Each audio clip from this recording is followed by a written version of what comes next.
లూకా సువార్త 2వ అధ్యాయము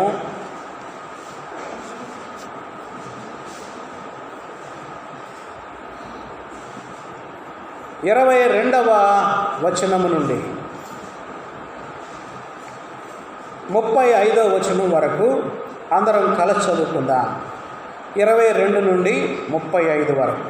లూకా సువార్త 2వ అధ్యాయము 22వ వచనం నుండి 35వ వచనం వరకు నాతో కలిసి అందరూ చదవండి. మోషే ధర్మశాస్త్రము చొప్పున వారు తమను శుద్ధి చేసుకొను దినములు గడిచినప్పుడు ప్రతి తొలిచూలు మగపిల్ల ప్రభువునకు ప్రతిష్ఠింప చేయబడవలనని ప్రభువు ధర్మశాస్త్రమందు వ్రాయబడినట్లు ఆయనను ప్రభువుకు ప్రతిష్ఠించుటకును ప్రభువు ధర్మశాస్త్రమందు చెప్పబడినట్లు గొవ్వల జతనైనను 2 పావురపు పిల్లలనైనను బలిగా అర్పించుటకును వారు ఆయనను యెరూషలేమునకు తీసుకొని పోయారు. యెరూషలేమునందు సుమయోను అని ఒక మనుషుడుండెను. అతడు నీతిమంతుడును భక్తిపరుడునై ఉండి ఇశ్రాయేలు యొక్క ఆదరణ కొరకు కనిపెట్టువాడు. పరిశుద్ధాత్మ అతని మీద ఉండెను. అతడు ప్రభు యొక్క క్రీస్తుని చూడక మునుపు మరణము పొందడని అతనికి పరిశుద్ధాత్మ చేత బయలుపరచబడి ఉండెను. ఆత్మవశుడై అతడు దేవాలయంలోనికి వచ్చెను. నంతటా ధర్మశాస్త్ర పద్ధతి చొప్పున ఆయన విషయమై జరిగించుటకు తల్లిదండ్రులు శిశువైన యేసును దేవాలయంలోనికి తీసుకొని వచ్చినప్పుడు అతడు తన చేతులలో ఆయనను ఎత్తుకొని దేవుని స్తుతించుచు ఇట్లనెను, నాథా, ఇప్పుడు నీ మాట చొప్పున సమాధానముగా నీ దాసుని పోనిచ్చుచున్నావు. అన్ని జనులకు నిన్ను బయలుపరచుటకు వెలుగుగాను నీ ప్రజలైన ఇశ్రాయేలుకు మహిమగాను నీవు సకల ప్రజల ఎదుట సిద్ధపరచిన నీ రక్షణ నేను కన్నులారా చూచితిని. యోసేపును ఆయన తల్లియు ఆయన గురించి చెప్పబడిన మాటలను విని ఆశ్చర్యపడెను. సమయంలో వారిని దీవించి, ఇదిగో అనేక హృదయాలోచనలు బయలుపడినట్లు ఇశ్రాయేలులో అనేకులు పడుటకును తిరిగి లేచుటకును మరియు నీ హృదయంలోనికి ఒక ఖడ్గము దూసుకొని పోవునని ఆయన తల్లి అయిన మరియతో చెప్పాను. తలలు వంచండి, ప్రార్థన చేసుకున్నాం. ప్రేమమయుడా మా ప్రియ పరలోకపు తండ్రి, ఈ క్రిస్మస్ మాసంలో మరొకసారి మీ వాక్యాన్ని ధ్యానించుకోవడానికి మీరు అనుగ్రహించిన శ్రేష్టమైన సమయాన్ని బట్టి నీకెన్నో వందనాలు, స్తోత్రాలు చెల్లిస్తున్నాను నాయన. ఇంతవరకు చదవబడిన లేఖన భాగాలను బట్టి వందనాలు.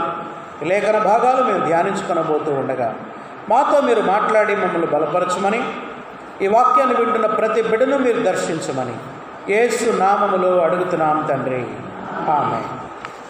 ప్రియులారా, క్రిస్మస్లో మనం జ్ఞాపకం చేసుకోవలసినటువంటి మరొక ప్రాముఖ్యమైనటువంటి క్యారెక్టర్ ఏంటంటే సుమయోను. చెప్పండి, ఏం పేరు? సుమయోను. సుమయోను చాలా వృద్ధుడు. సుమయోను అనేటువంటి ఈ మాటకు అర్థం ఏంటంటే గాడ్ హ్యాస్ హర్డ్. నోట్ చేసుకోండి, దేవుడు ఆలకించెను. గాడ్ హ్యాస్ హర్డ్, దేవుడు ఆలకించెను. పాత నిబంధన గ్రంథంలో మరి యాకోబు యొక్క 12 మంది కుమారుల్లో షిమ్యోను అనే ఒక కుమారుడు ఉన్నాడు. విన్నారా పేరు? ఏం పేరు? షిమ్యోను. ఆ షిమ్యోను అనే పేరుకి మరో రూపమే సుమయోను. అర్థమైందా? ఆ షిమ్యోను యొక్క మరో రూపం ఏంటి? సుమయోను. షిమ్యోను గురించి ఆదికాండము 49వ అధ్యాయము 5వ వచనంలో మనం చూస్తాం. ఆదికాండము 49వ అధ్యాయము 5వ వచనం. అనగా పాత నిబంధనలో షిమ్యోను, క్రొత్త నిబంధనలో ఏం పేరు? సుమయోను. ఈ రెండు కూడా ఒకే అర్థాన్ని ఇచ్చేటువంటి పేర్లు.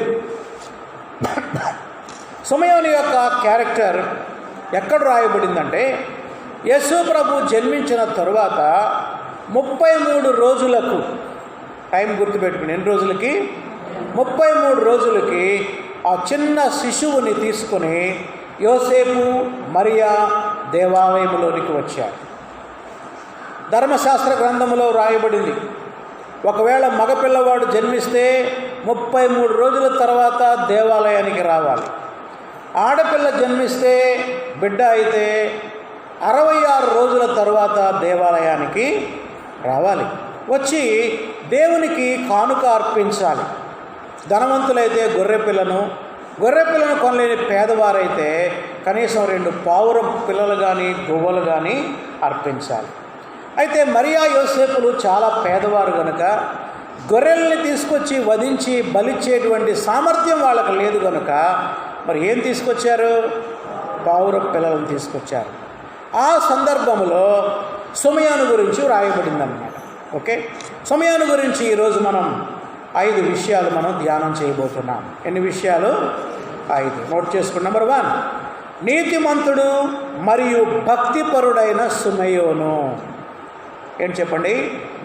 నీతిమంతుడు మరియు భక్తిపరుడైన సుమయోను. లూకాసు వార్త 2వ అధ్యాయం. లూకాసు వార్త 2వ అధ్యాయం 25వ వచనంలో ఈ మాట మనం చూస్తాం. చూడండి, బైబిల్ చూడండి. యెరూషలేమునందు సుమయోనను ఒక మనుష్యుడుండెను. సుమయోను, ఇలా పెన్నుతో సర్కిల్ గీసుకోండి. ఏం పేరు? సుమయోను. సుమయోను ఒక మనుషుడుండెను. అతడు నీతిమంతుడు భక్తిపరుడునయ్యుండి ఇశ్రాయేలు యొక్క ఆదరణ కొరకు కనిపెట్టువాడు. పెన్నుతో అండర్లైన్ చేయండి. ఆయన క్యారెక్టర్ని ఒక్క మాటలో వివరించాడు. ఏంటంట చెప్పండి? నీతిమంతుడు, ఇంకా భక్తిపరుడు, ఇంకా ఇశ్రాయేలు యొక్క ఆదరణ కొరకు కనిపెట్టేవాడు. ఇశ్రాయేలు యొక్క ఆదరణ ఎవరు? మెస్సయ్య. మెస్సయ్య ఈ లోకంలో ఎప్పుడు జన్మిస్తాడా, దేవుడు ఆ వాగ్దానాన్ని ఎప్పుడు నెరవేరుస్తాడా అని ఎదురు చూస్తూ ఉన్నటువంటి వాడు అన్నమాట. ప్రియులారా, యేసు ప్రభు జన్మించిన కాలంలో యెరూషలేములో శాస్త్రులు పరిసయ్యులు ఎలా ఉన్నారు చెప్పండి? భక్తిపరులుగా ఉన్నారా? వేషధారులుగా ఉన్నారా? భయంకరమైన వేషధారులు, ఘోరమైన వేషధారులుగా ఉన్నారు. అలాంటి వేషధారుల మధ్యలో ఒక చిన్న మెరుపులాగా, అటువంటి వేషధారుల మధ్యలో దేవుని యందు భయభక్తులు కలిగి జీవించినటువంటి వాడు సమయం. దేవునికి స్తోత్రం, హల్లెలూయా. అందరూ అలా ఉన్నారు కదా, నేను కూడా అలా ఉంటా అనుకున్నాడా? లేదా ప్రత్యేకంగా జీవించాడా? చెప్పండి. ప్రత్యేకంగా జీవించాడు. ఆయన వయసులో ఉన్నటువంటి శాస్త్రులు పరిసయ్యులు చాలామంది ఉన్నారు. వారు వేషధారులుగా జీవిస్తున్నారు. దేవుని యొక్క భక్తిని తన లాభానికి సాధనంగా వాడుకుంటున్నారు. భక్తితో వ్యాపారం కూడా చేస్తున్నారు. అలాంటి అన్యాయస్తుల మధ్యలో, వేషధారుల మధ్యలో దేవుని కొరకు సాక్షిగా జీవించిన వాడు సుమయం. ప్రియులారా, అప్పుడప్పుడు మనకు అనిపిస్తుంది, ఏముందిలే, అందరు ప్రార్థనకి వెళ్తున్నారు, అందరు సినిమాలు చూస్తున్నారు, ఏముంది మనం కూడా చూస్తే ఏముందిలే అని మనం అనుకుంటూ ఉంటాం. ఇదంతా కామనేలే అనుకుంటూ ఉంటాం. ప్రార్థనకి వెళ్ళే వాళ్ళు కూడా ఇలా చేస్తున్నారు కదా, మందేముందిలే అనుకుంటాం. నో, ఎవరు ఎలా జీవించినా నువ్వు మారు మనస్సు పొందినటువంటి బిడ్డవైతే దేవుని కొరకు అపవిత్రుల మధ్యలో పవిత్రంగా జీవించాలి, సాక్షిగా జీవించాలి. అందరూ అలా పోతున్నారని మనం కూడా వెళ్ళకూడదు.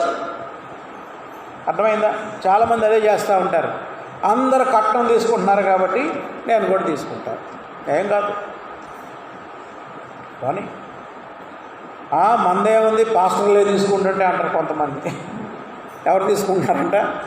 పాస్టర్ గారులే తీసుకుంటుంటే మందేముందంట. ఎవరిని గురించి ఆలోచన చేయొద్దు.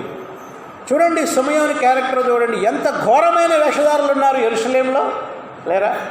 అటువంటి వేషధారుల మధ్యలో దేవుని కొరకు ఒక జ్యోతిలాగా నిలబడినటువంటి వాడు సమయం. దేవుని ఎడల, దేవుని వాక్యం పట్ల ఆసక్తి కలిగినటువంటి వాడు. నువ్వు ఒకవేళ విద్యార్థివైతే హాస్టల్లో జీవించేటప్పుడు అందరిలాగా మనం ఉండకూడదు, మనం ప్రత్యేకంగా జీవించాలి. నువ్వు కూలి పనికి వెళ్ళే బిడ్డవైతే నువ్వు పని చేసే చోట, కోత కోసేటప్పుడు, వాదులు తిప్పేటప్పుడు, నాట్లు వేసేటప్పుడు, నువ్వు ఏ పని చేస్తా ఉన్నా అందరు ఎలా ఉన్నారో అలా ఉండకూడదు. మనం చాలా ప్రత్యేకంగా జీవించాలి. దేవుని యందు భయభక్తులు కలిగి జీవించాలి. మనం ఒక జ్యోతిలాగా వెలగాలి.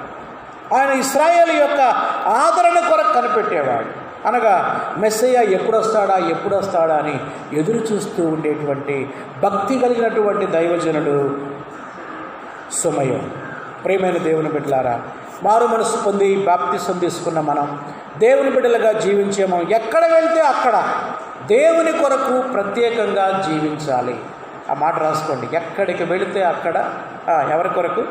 దేవుని కొరకు ప్రత్యేకంగా జీవించాలి. అందరిలా కాదు. నీ గురించి చెప్పుకోవాలి అందరి విశ్వాసుల్లా కాదు, ఈయన సపరేట్. అందరి పాస్టర్లా కాదు, మా పాస్టర్ సపరేట్. అలాంటి పేరు తెచ్చుకోవాలి. అందరూ క్రైస్తవులు లాంటి వాళ్ళు కాదు, ఈ క్రైస్తవులు చాలా ప్రత్యేకమైన వారు.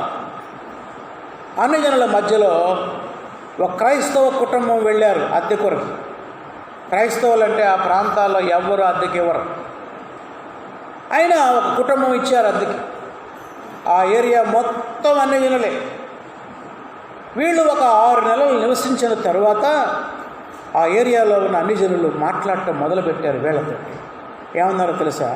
ఇంతకుముందు క్రైస్తవులు అంటే మాకు దురభిప్రాయం ఉండేది, మిమ్మల్ని చూసిన తర్వాత క్రైస్తవులు ఇంత బాగుంటారా అనిపించింది మాకు.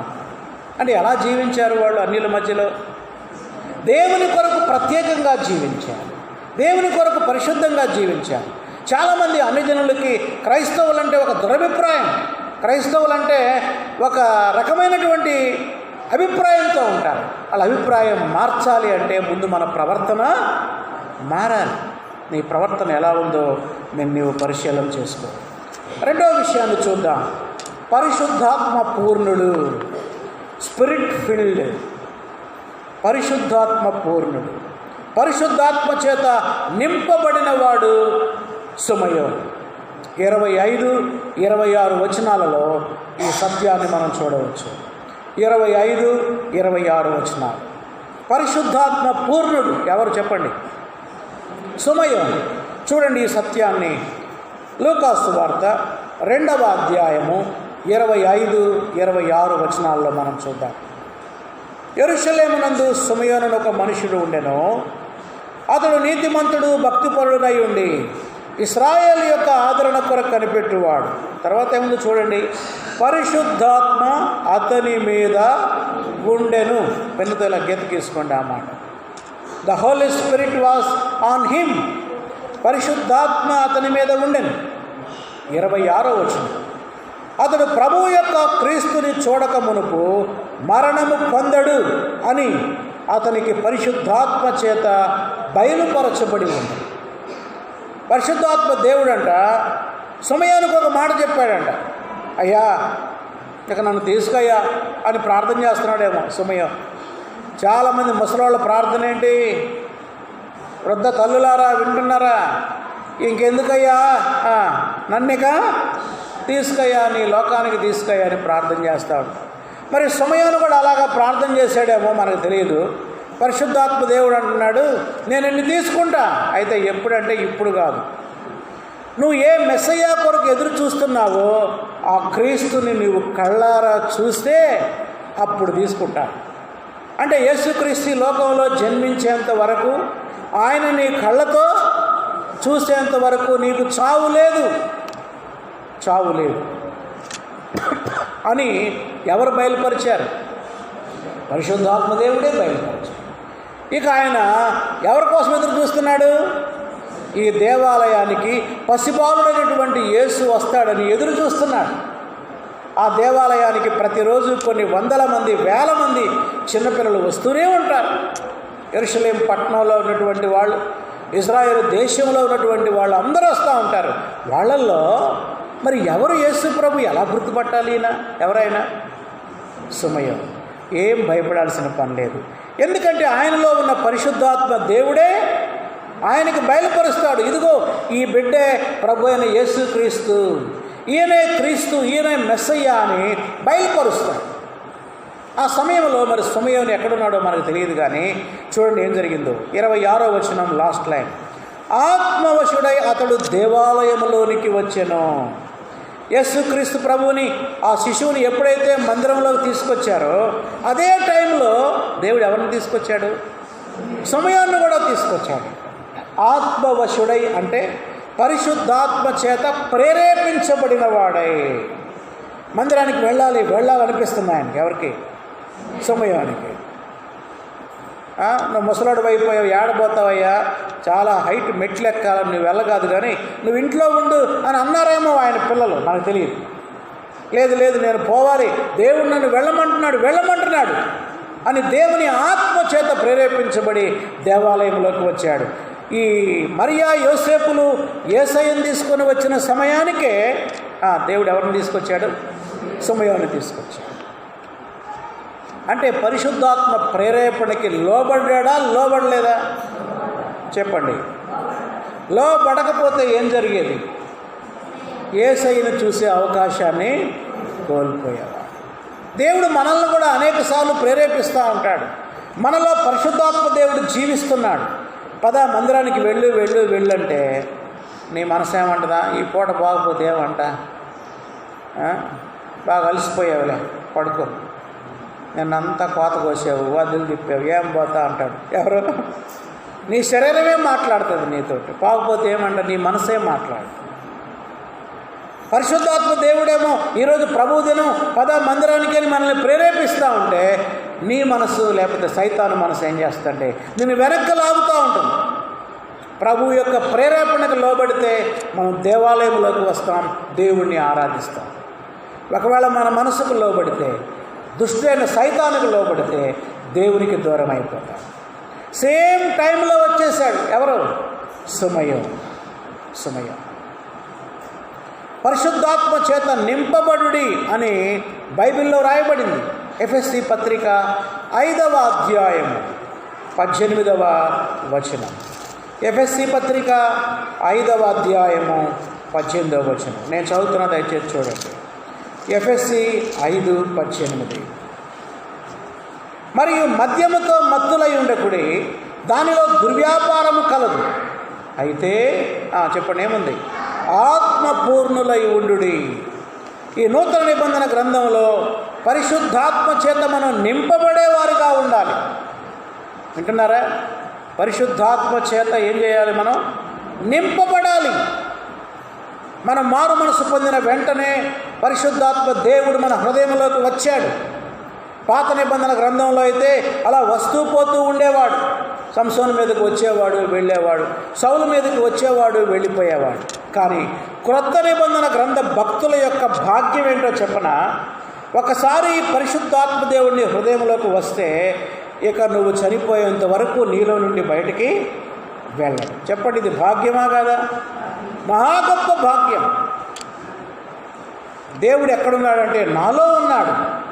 నాలో నివసించే నా యేసయ్యా, మనోహర సంపద నీవేనయ్యా. చూసారా? పరిశుద్ధాత్మ దేవుడు నాలో నివసిస్తున్నాడు. అదే నాకు మనోహరమైన సంపద, అదే గొప్ప భాగ్యం. అయితే పరిశుద్ధాత్మ దేవుణ్ణి పొందటం అనేది ఒక్కసారే జరుగుతుంది. కానీ పరిశుద్ధాత్మ చేత నింపబడటం అనేది ప్రతిరోజు జరగాలి. అనగా నీలో ఉన్న పరిశుద్ధాత్మ ప్రేరేపణకి నువ్వేం చేయాలి? లోబడాలి. సమయాన్ని లోబడ్డా లేదా? లోబడ్డాడు కాబట్టే ఎక్కడికొచ్చాడు? దేవాలయంలోకి వచ్చాడు. లోబడ్డాడు కాబట్టే దేవుని మందిరంలోకి వచ్చాడు. ప్రియమైన దేవుని బిడ్డలారా, నీలో ఉన్న పరిశుద్ధాత్మ దేవునికి లోబడుతున్నావా లేకపోతే ఎదురిస్తున్నావా? బైబిల్లో రాయబడింది, పరిశుద్ధాత్మను దుఃఖపరచకుడి అన్నాడు. అదే ఎఫెసీ పత్రికలో మన మాటల ద్వారా, మన ప్రవర్తన ద్వారా, మన చూపుల ద్వారా అనేక సార్లు మనలో ఉన్న దేవుణ్ణి ఏం చేపిస్తాం? మనం దుఃఖపరిచేవారుగా. కానీ సమయానైతే పరిశుద్ధాత్మ దేవునికి ప్రేరేపణకు లోబడి దేవాలయంలోకి వచ్చాడు. కనుక మనం నేర్చుకోవాల్సిన పాఠం ఏంటంటే మనలో నివసించే పరిశుద్ధాత్మ దేవుని బట్టి దేవుని ఆరాధించాలి. రెండవది, ఆయన ప్రేరేపణకు లోబడి, ఆయన నడిపింపుకు లోబడి ముందుకు వెళ్ళాలి. ఆయన వద్దు అన్న పని మనం చేయొద్దు, ఆయన చెయ్యి అన్న పనిని చేయాలి. నువ్వు ఇది తీసుకెళ్ళి ఫలానా వాళ్ళకి సహాయం చేయమంటే పరిశుద్ధాత్మ నేను ఎందుకు చేస్తాను, నాకు పిల్లలు లేరు, మాకు కావద్దు అని అంటాం. అంటే మన ప్రేరేపణకే మనము లోబడుతున్నాం. ఇతరులకు సహాయం చేయమని ప్రభు ప్రేరేపిస్తే లోబడ. ఇక్కడ సమయంలో పరిశుద్ధాత్మ దేవునికి లోబడి ఆ సమయంలో దేవాలయంలోకి వచ్చాడు. ఇక మూడో విషయాన్ని మనం చూద్దాం. ప్రభువును స్తుతించిన సుమయోను. ఏంటి?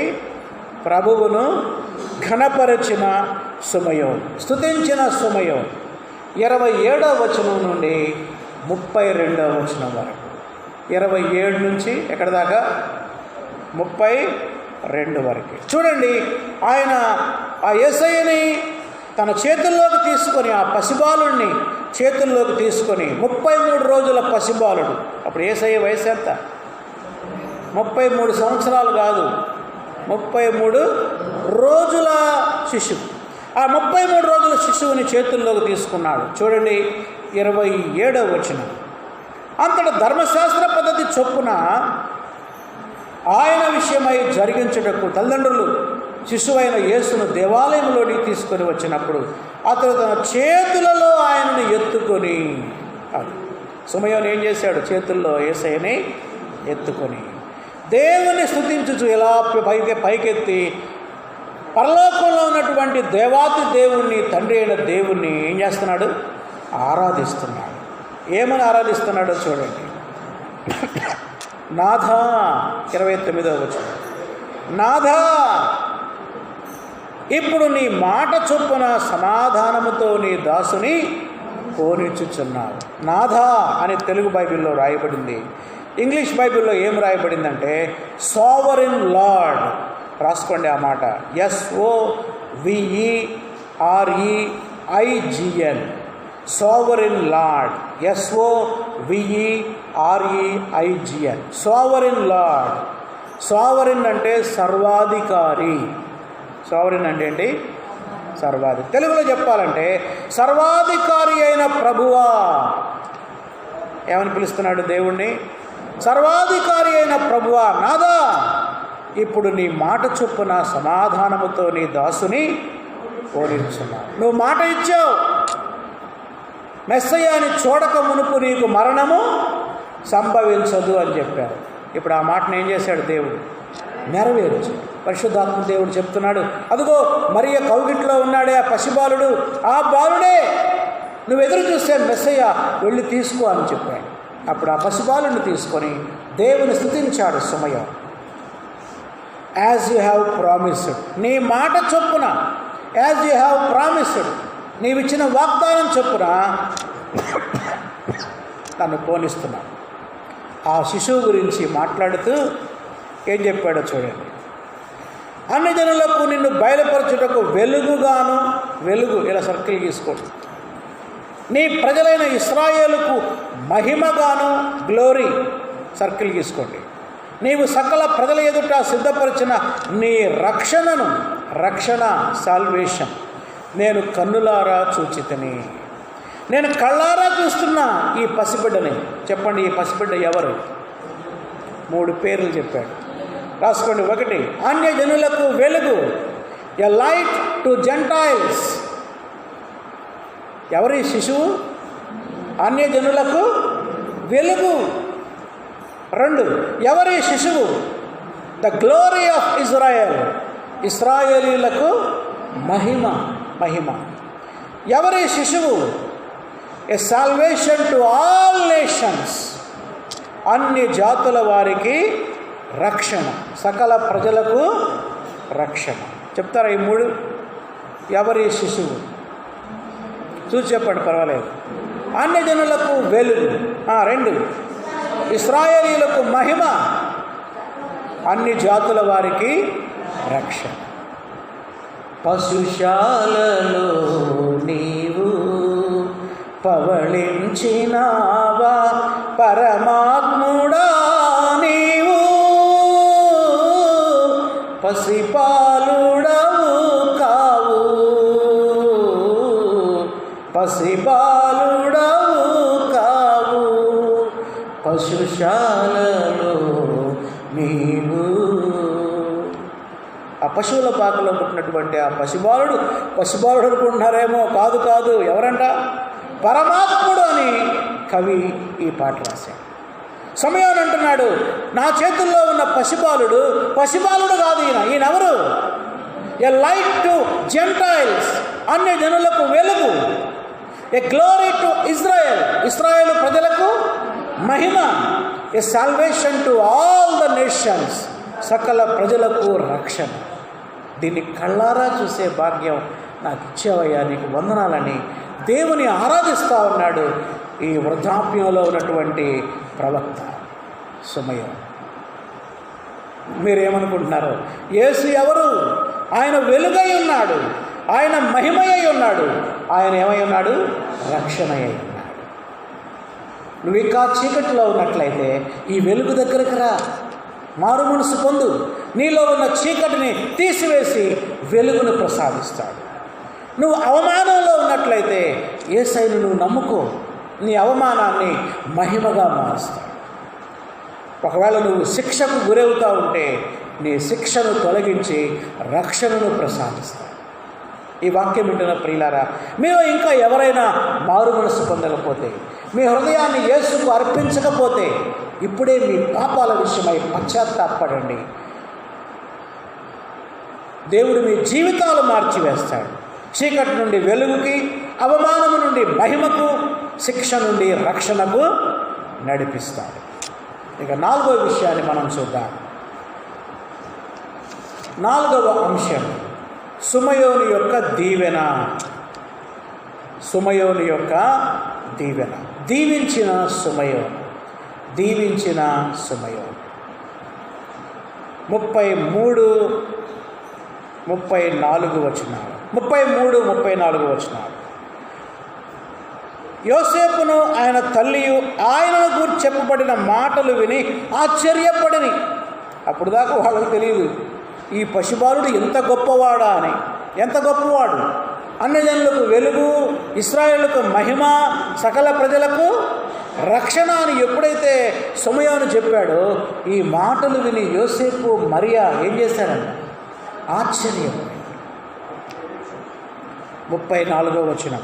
సమయాను వారిని దీవించి, చెప్పండి, వారిని అంటే ఎవరిని దీవించి? మరియను, యోసేపును, ఇంకా ఎవరిని? ఆ శిశువుని ఏం చేశాడు? ఆయన బ్లెస్ చేశాడు. ప్రియులారా, మన నోట నుండి దీవెన వచనమే రావాలి, కానీ శాపవచనాలు ఎప్పుడూ రాకూడదు. గుర్తుపెట్టుకోండి. ఏం రావాలి మన నోటి నుండి? దీవెన వచనాలు. ముఖ్యంగా పెద్దవారు, వయసులో పెద్దవారు, వృద్ధాప్యంలో ఉన్నవారు తమ మనుమ సంతానాన్ని దీవించాలి. తల్లిదండ్రులైన వారు పిల్లల్ని దీవించాలి. మన ఒకరోజు ఒక తల్లి అంటుంది చిన్న పిల్లని, వాళ్ళ కూతుర్ని, దరిద్రపు మొహం దాన్ని, నువ్వు పుట్టిన కాడి నుంచి మాకు దరిద్రం వచ్చిందా అని అనొచ్చు. అట్లా చెప్పండి, మాట్లాడరేంటి తల్లులారా? మీరు కూడా అంటున్నారా ఏంటి? పిల్లల్ని దీవించాలా, దూషించాలా, శపించాలా? చెప్పండి. దీవించాలి. కానీ ఈ తల్లి ఏం చేస్తుంది? శపిస్తుందన్నమాట, శాపనార్థ. అలాంటి తల్లుల్ని చూసినప్పుడు చాలా బాధ కలుగుతుంది. ఎందుకంటే they don't know the value of children. పిల్లల యొక్క విలువేంటో వాళ్ళకి తెలియదు. పిల్లలు తప్పు చేస్తే కర్రతో శిక్షించాలి, కానీ నోటితో కాదు శిక్షించేది. నోటితో ఏం చేయాలి? దీవించాలి.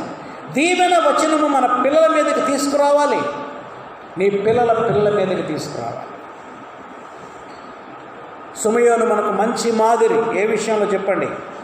దీవెన విషయంలో.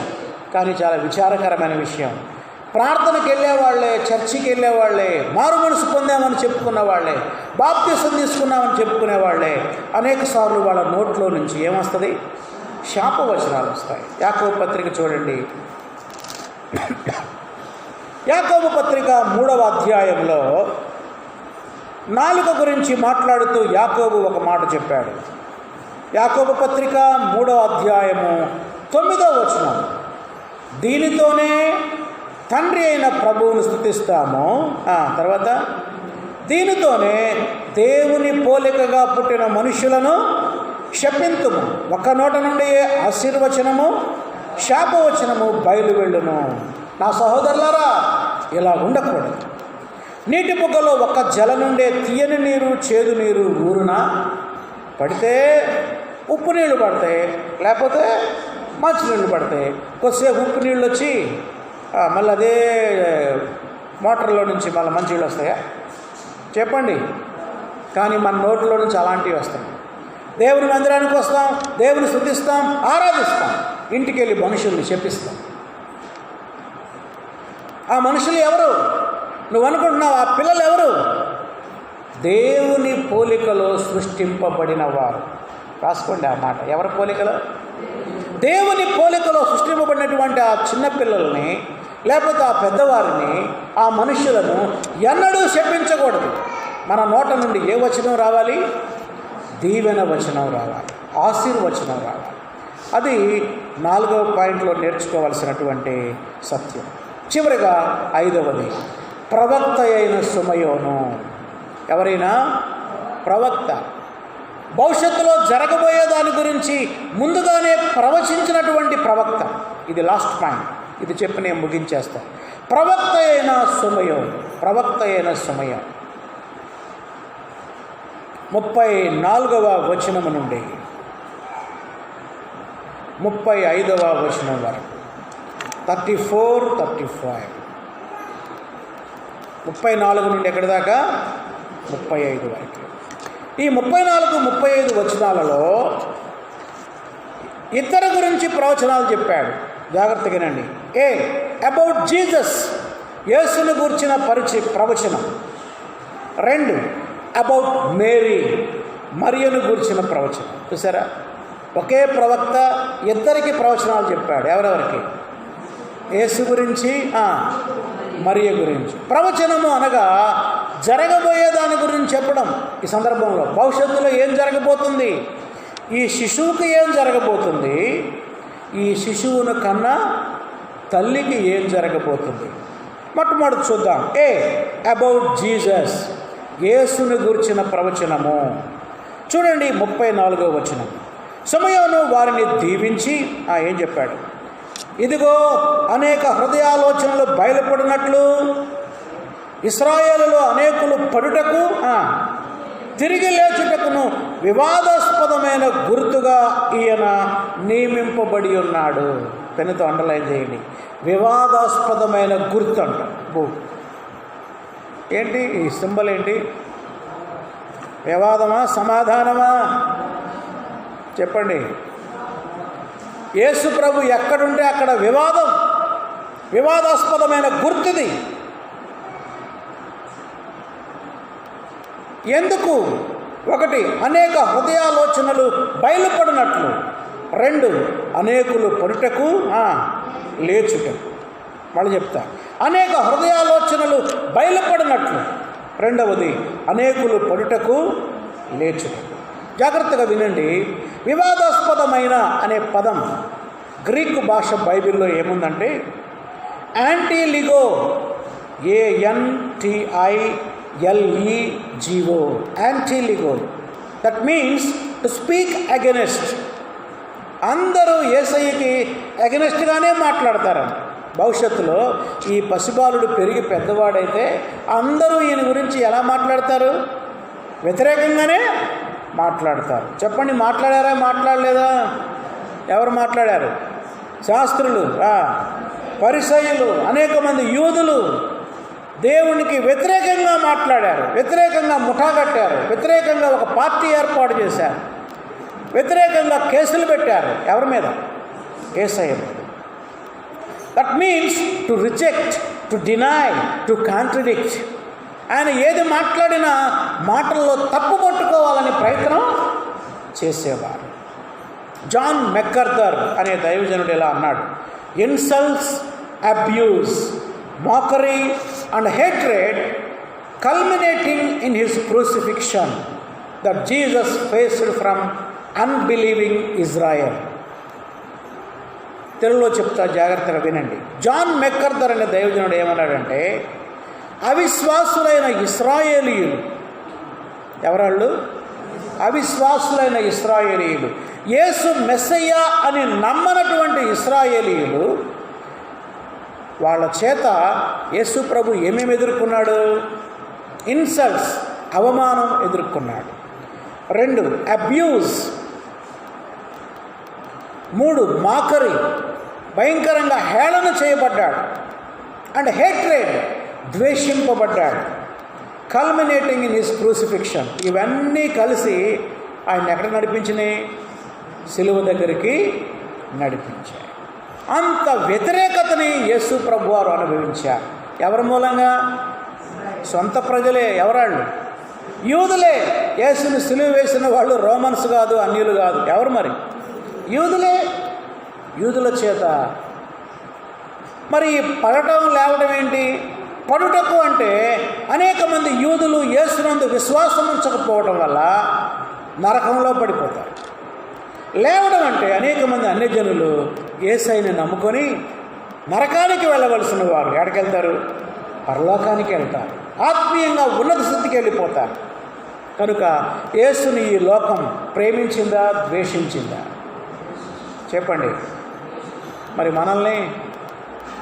మనల్ని కూడా ద్వేషిస్తుంది. యేసుని సిలువ వేసిన లోకం మనల్ని గౌరవించాలని మనం ఎందుకు కోరుకోవాలి? ఆయన బిడ్డలమైన మనల్ని కూడా అవమానపరుస్తుంది ఈ లోకం. దానికి కూడా మనం సిద్ధపడి ఉండాలి. కనుక ఈ ప్రవచనం ఏంటి? ఈ లోకంలో అందరూ యేసుకి ఎలా మారిపోతారు? వ్యతిరేకంగా మారిపోతారు. ఎందుకంటే సత్యాన్ని ఉన్నది ఉన్నట్టు చెప్తాడు. వాళ్ళ హృదయంలో ఉన్న ఆలోచనల్ని బయటికి తీసుకొస్తాడు. ఏమన్నాడు? శాస్త్రులు, పరిశీలన, ఓ సున్నము కొట్టిన సమాధులారా అన్నాడా? అంటే కోపం రాదా మరి వాళ్ళకి? వచ్చిందా రాదా? వాళ్ళ మనసులో ఎలా ఉందో దాన్ని బయటకు తీసుకొచ్చి ఫ్యాక్ట్ ఉన్నది ఉన్నట్టు చెప్పాడు కాబట్టి వాళ్ళ కోపం వస్తుంది. మీరు మంచివాళ్ళు, మీకు దండలు వేస్తామంటే యేసయ్యను ప్రేమించేవాళ్ళు. ఎప్పుడైనా అంతే. వాక్యం ఉన్నది ఉన్నట్టు బోధించే సేవకుడిని ప్రేమించేవాళ్ళు తక్కువ, ద్వేషించేవాళ్ళు ఎక్కువ. పాస్టర్ గారు ఈరోజు నా గురించి చెప్పాడే అంటారు కొంతమంది. అసలు మా ఇంట్లో ఈ వాక్యం ఎందుకు చెప్పాడు అంటే మేము చెడిపోయిన వాళ్ళమనే అనుకుంటారన్న. ఇక ఆ కుటుంబం ప్రేమిస్తుందా ఆ సేవకుడిని? పాస్టర్ గారు మీ ఇంట్లో ఆ వాక్యం చెప్పాడంటే మీకోసం కాదు చెప్పింది, అందరి కోసం. ఏ ఇంట్లో వాక్యం చెప్తే ఆ ఇంట్లో వాళ్ళ గురించి చెప్తాడా పాస్టర్ గారు? అట్లా అనుకోకూడదు. దురభిప్రాయం. దేవుడు నీతో ఏదైనా మాట్లాడితే సరి చేసుకో. పాస్టర్ గారు ఎప్పుడు ఏ వాక్యం చెప్పినా అది దేవుని దగ్గర నుంచి వచ్చింది అని నమ్మాలి, కానీ పాస్టర్ గారి మనసులో నుంచి వచ్చింది అనుకోకూడదు. అర్థమైందా? వాక్యాన్ని ఉన్నది ఉన్నట్లు బోధించే వారిని ఎక్కువ మంది ద్వేషిస్తారు. యేసుని ద్వేషించిన లోకం నిన్ను నన్ను కూడా ద్వేషిస్తుంది. దానికి సిద్ధపడి ఉండాలి. చివరిగా ఎవరి గురించి చెప్పాడు ప్రవచనం? చెప్పండి. లాస్ట్ మరియ గురించి చూడండి. 35వ వచనం. మరియు మరియమ్మకి చెబుతున్నాడు ఈ మాట. ఓ మరియమ్మ, మరియు అంటే ఇది మాత్రమే కాదు, నీకు కూడా ఒకటి చెప్తా విను. నీ హృదయంలోనికి ఒక ఖడ్గము దూసుకొని పోవును. అది కడుపులోక హృదయంలోక? నీ కడుపులోకి ఖడ్గము దూసుకొని పోవును కాదు. ఏంటి? నీ హృదయంలోకి ఖడ్గము దూసుకొని పోవును అని ఆయన తల్లి అయిన మరియతో చెప్పాడు. కడుపులోకి ఖడ్గము దూసుకుపోతే ఎంత బాధ ఉంటుందో, హృదయంలోకి ఖడ్గం తీసుకొని పోతే అంతకంటే ఎక్కువ బాధ ఉంటుంది. చాలామంది చెప్తూ ఉంటారు కదా సామెత, శరీరానికి తగిలిన గాయమైనా మానుతుంది కానీ మనస్సుకు తగిలిన గాయం మానదు. ఓ మరియమ్మ, నువ్వు ధన్యురాలవే కాదంటలా, కానీ ఈ కుమారుడు అనేక మంది చేత వ్యతిరేకించబడతాడు, రేపు అనేక మంది చేత ద్వేషింపబడతాడు, దూషింపబడతాడు, సిలువ వేయబడతాడు. దాన్ని నువ్వు కళ్ళారా చూస్తావు. చూసి నీ మనసులో ఘోరమైన వేదన అనుభవిస్తావు. అది ఎలాంటిదంటే నీ హృదయంలోకి ఖడ్గము దూసుకొని పోతుంది. చెప్పండి, ఈ ప్రవచనం నెరవేరిందా, నెరవేరలేదా? నెరవేరింది. ఆ నెరవేర్పు చెప్తాను, జాగ్రత్తగా వినండి. బైబిల్ తీయొద్దు, సమయం అయిపోతుంది. జస్ట్ రెఫరెన్స్ రాసుకోండి. యోహాను సువార్త 2వ అధ్యాయం 4వ వచనం. కానా విందులో మరియమ్మ ఏమని చెప్పింది? అయ్యా, వాళ్ళకి ద్రాక్షారసం లేదు అంది. ఏమన్నాడు మరియమ్మతోటి? అమ్మా, నాతో నీకేం పని? ఈ మాట ఏ కొడుకైనా తల్లినంటే తల్లి బాధపడుతుందా, బాధపడదా? చెప్పండి తల్లులారా, నాతో నీకేం పని? యేసు ప్రభు అన్నాడు, నా సమయం ఇంకా. అప్పుడే ఆ గాయం మొదలైంది ఆమె జీవితం. ఏంటి ఇలా మాట్లాడుతున్నాడు, నా కుమారుడు ఏంటి ఇలా మాట్లాడుతున్నాడు, అమ్మా నాతో నీకేం పని అంటున్నాడు ఏంటి? ఆమెకేం అర్థం కాల. అయ్యా ఆయన చెప్పినట్టు చేయండి అయ్యా. రెండవ సందర్భం లూకాసు వార్త 2వ అధ్యాయం 49వ వచనం. లూకాసు వార్త 2వ అధ్యాయం 49వ వచనం. సందర్భం చెప్తా, జాగ్రత్తగా వినండి. 12 ఏళ్ల వయసులో యేసుని దేవాలయానికి తీసుకుని వెళ్ళారు మరియా యోసేపులు. ఎవరిని? యేసయ్య. తిరిగి వస్తూ ఉంటే యేసయ్య తప్పిపోయాడు. 2 రోజుల తర్వాత చూసుకుంటే ప్రయాణంలో అందరు ఉన్నారు కానీ యేసయ్య లేడు. మళ్ళా వెతుక్కుంటూ పోయారు. ఎక్కడికి? యెరూషలేము. వెళ్ళేసరికి అక్కడ శాస్త్రుల మధ్య పండితుల మధ్య నిలబడి దేవుని మాటల గురించి వాళ్ళతో వాదం చేస్తున్నాడు, వాళ్ళతో చర్చిస్తున్నాడు. అప్పుడు మరియమ్మ అంది, అయ్యా నువ్వేంటి ఇంత పని చేసేవేంటి అయ్యా, మాకు కనబడలేదు, మేము ఎంత కంగారు పడ్డామో తెలుసా అన్నది. ఎవరు? మరియమ్మ. అప్పుడు యేసయ్య ఏమన్నాడు తెలుసా? నేను నా తండ్రి పనుల మీద ఉండవలనని మీరు ఎరగరా? అమ్మ నేను మర్చిపోయానులే అమ్మ, ఏదో పొరపాటు అయిపోయింది అన్నాడా? మీరెందుకు నన్ను వెతుకుతున్నారు? నేను నా తండ్రి పనుల మీద ఉండాలి. వాళ్ళకేం అర్థం కాదు, ఏంటి ఇలా అన్నాడు ఈయన. అప్పుడే ఆ గాయం ప్రారంభమైంది, కొనసాగుతూ ఉంది. మత్తయి సువార్త 12వ అధ్యాయం 48వ వచనం. మత్తయి సువార్త 12వ అధ్యాయం 48వ వచనం. యేసయ్య 3.5 సంవత్సరాల పరిచర్య ప్రారంభమైంది. పరిచర్యలో చాలా బిజీగా ఉన్నాడు. ఇల్లు వదిలిపెట్టి 2-3 ఏళ్ళు అవుతుంది. ఎవరు? యేసయ్య. 12 మంది శిష్యులను వేసుకొని ఊరూరా తిరుగుతూ ఉన్నాడు. ఒకరోజు అమ్మకి దిగులు పుట్టింది. ఎవరి మీద? కుమారుడు మీద. యేసు ప్రభు యొక్క తమ్ముళ్లను చెల్లెలను తీసుకొని యేసయ్య పొలాను ఊరు వస్తున్నాడని తెలిసి గబగబా వెళ్ళింది. వెళ్ళేసరికి ఫుల్ జనాలు ఉన్నారు. యేసయ్య దగ్గరికి వెళ్ళాలంటే ప్లేస్ లేదు. ఎవరికి దొరకలేదు ప్లేస్? మరియమ్మ ఎవరికో చెప్పి కబురు పంపించింది, యేసయ్యకి చెప్పండి వాళ్ళ అమ్మ వాళ్ళ తమ్ముళ్ళు వచ్చారని చెప్పండి అంతే. అప్పుడు గబగబా ఒక ఆయన చెప్పాడు, సార్ మీ మమ్మీ మీ అమ్మగారను మీ తమ్ముళ్ళు మీ చెల్లెళ్ళు వచ్చారు సార్ మీకోసం. అప్పుడు ఏం చేయాలి? ఒక కుమారుడు అయితే ఏం చేస్తాడు చెప్పండి, చెప్పండి, మాట్లాడరేంటి? ఏం చేయడా? మా అమ్మ వచ్చిందా, మా తమ్ముళ్ళు వచ్చారా, మా చెల్లెళ్ళు వచ్చారా, తప్పకుండా రండి రండి రండి రండి అని వాళ్ళకు ఒక పీట వేసి వాళ్ళని కూర్చోబెట్టి ఆనర్ చేస్తాడు.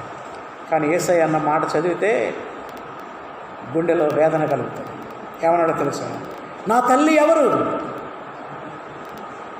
నా సహోదరులు ఎవరు, నా సహోదరులు ఎవరు? అక్కడ చాలామంది కూర్చొని వాక్యం వింటా ఉంటే, ఇదిగో నా తల్లి, ఇదిగో నా సహోదరుడు, ఇదిగో నా సహోదరి. అద్భుతమైన మాట అంటాడు, నా తండ్రి చిత్తము చొప్పున చేయువాడే నా తల్లి, నా సహోదరులు, నా సహోదరు. ఏమైనా అర్థమైంటుందంటావా? మరియమ్మకి బాధపడి ఉంటుందంటారా, బాధపడదు అనుకుంటున్నారా? మీరేమనుకుంటున్నారు? చెప్పండి చెప్పండి తల్లులా, ఏం బాధ లేదా? చాలా బాధ కలిగి ఉంది. ఆ సపరేషన్ అనేది 33.5 సంవత్సరాల నుండి ప్రారంభమవుతా ఉంది. 30 సంవత్సరాలు మెల్లమెల్లగా మరియకి మెల్లగా చెప్తా ఉన్నాడు, నేను నీకు చెందినవాడను కాను, అసలు ఈ లోకానికే చెందినవాడిని కాను, పరలోకపు తండ్రి దగ్గర నుంచి ఈ లోకానికి వచ్చాను. నా శారీరక తల్లి కంటే నా ఆత్మీయ తల్లులే నాకు చాలా ముఖ్యం, వీళ్ళు నిజమైనటువంటి నా తల్లు అని ప్రభువు సంబోధించాడు. పాస్టమ్మ గారు లోకా సువార్తలోని స్త్రీలు అనే అంశం కింద ప్రతి గురువారం మీకు ఒక స్త్రీ గురించి చెప్తా ఉన్నారు. అవునా? వస్తున్నారా? ఒక స్త్రీ ఉంది, మరి ఆ స్త్రీ గురించి అమ్మగారు చెప్పారో లేదో తెలియదు నాకు. గబగబా యేసయ్య దగ్గరకు వచ్చి ఏమన్నా తెలుసా? అయ్యా, నిన్ను కన్న తల్లి ఎంత ధన్యురాలు, నీవు కుడిచినటువంటి ఆ స్తనములు, నువ్వు పాలు తాగావే ఆ రొమ్ములు ఎంత శ్రేష్టమైనవి అంటే ఆమె ఆశ ఏంటి, నేనన్నా నీ తల్లినైతే బాగుండే అని. ఆమె ఉత్సాహం మీద ఒక్కసారి నీళ్లు చల్లాడు యేసుప్రభు. అమ్మా, నువ్వు చెప్పేది కరెక్ట్ కాదు, నన్ను కన్న తల్లి కాదు నా ధన్యురాలు. ఎవరైతే నా వాక్యాన్ని గైకొని దాని ప్రకారం జీవిస్తారో వాళ్ళే ధన్యురాలు అన్నారు. దేవునికి స్తోత్రం, హల్లెలూయా. అర్థమవుతుందా మీకు? అంటే యేసు ప్రభు వారు దేనికి ఎక్కువ ప్రాధాన్యత ఇచ్చాడు? ఆత్మీయతకు ఎక్కువ ప్రాధాన్యత ఇచ్చాడు. నా తల్లైనా మరొకరైనా ఎవరైతే వాక్యాన్ని విని ప్రేమిస్తారో వాళ్ళే మరింత ధన్యులు. కాబట్టి నువ్వు నా తల్లిగా మారలేదని నువ్వేమీ బాధపడాల్సిన అవసరం లేదు. అప్పుడప్పుడు అంటూ ఉంటారు, ఒక మంచి వ్యక్తిని కలిసినప్పుడు, ఏ తల్లి కన్నదోనయ్యా ఈ మంచి కుమారుణ్ణి. గుర్తుపెట్టుకోండి, ఆ మంచితనం తల్లిలో లేదు, ఆ మంచితనం ఇచ్చిన ప్రభువులో ఉన్నది ఆ మంచితనం. అర్థమైందా? దేవునికి స్తోత్రం, హల్లెలూయా. మనం ఏం చేస్తాం? ఈ లోకంలో ఉన్న వాళ్ళని హైలైట్ చేస్తాం. పాపం కొంతమంది తెలియక మరియమ్మని దేవతలాగా పూజించే వాళ్ళు కూడా చాలామంది ఉన్నారు. మరియమ్మ మాటికి మనసు బాధపడతానే ఉంది. చివరికి ఆ మనసు ఏ స్థాయికి వెళ్ళిపోయిందంటే, యోహాను సువార్త 19వ అధ్యాయం 25వ వచనం, ఆయన తల్లియు ఇంకా చాలామంది స్త్రీలు సిలువ యొద్ద నిలుచుండిరి. చూసారా? యేసు ప్రభువుని కొరడాలతో కొట్టి వీధుల చుట్టూ త్రిప్పి సిలువ వేసి తల మీద ముండ్ల కిరీటం వేయడం కళ్ళారా చూసింది. యోహాను సువార్త 19వ అధ్యాయం 25వ వచనం. ఆయన తల్లి ఎక్కడ నిలబడింది? సిలువ యొద్ద నిలబడి మెల్లమెల్లగా ఎడబాటు అలా వచ్చి చివరికి యేసయ్య ఈ లోకాన్నే విడిచిపెట్టి వెళ్ళిపోయాడు, చనిపోయాడు, తిరిగి లేచాడు, శిష్యులకు అద్భుతమైన వాగ్దానం ఇచ్చాడు, యుగ సమాప్తి వరకు సదాకాలం మీతో కూడా ఉన్నాను, ఉందును కాదు ఉన్నాను. కాబట్టి దేవుడు ఇప్పుడు ఆత్మరూపిగా ఉన్నాడు. మరియ పట్ల దేవుని ప్రవచనము, సుమయోని యొక్క ప్రవచనం నెరవేరిందా లేదా?